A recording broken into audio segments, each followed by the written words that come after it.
Welcome to the Mussar Video Blog. I want to share with you something. I want to give you a thought to think about. So we won't come to any conclusions this time. I'll give you something to think about.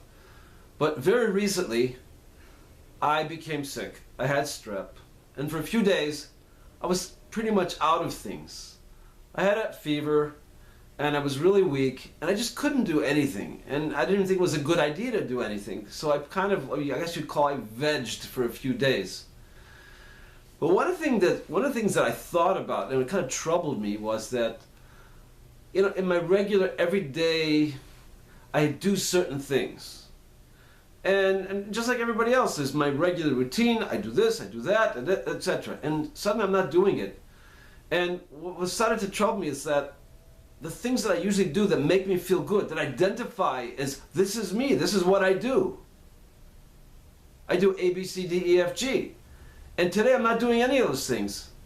So I started to think, like, who am I? Like, who's the real me? Because in a situation now where I can't do all those things, well, where's the me? If I define myself by all those things, then, for example, let's take a bunch of examples. Here you have an athlete. Well, you know, most athletes, by the time they're 40, they're finished, they're retired, right? So he's a great athlete. When he's 45 years old, like, who is he? If he was always identifying himself as a man who could run fast, who could jump high, he can't do that anymore. So he can live in his past, but I don't think that works.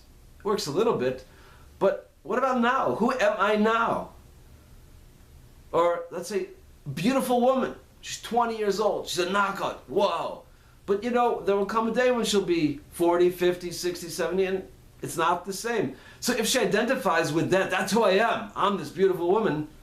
Well, there's going to come a time when she's not knocking everybody off their feet like she used to.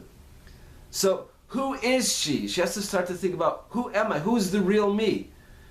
And all of us, there will be situations, whether we'll be sick and we can't do what we do, or let's say we're going to retire, or myriads of reasons why we won't be able to do the stuff that we do. So if we identify with the things we do, and that's who I am, that could be a problem.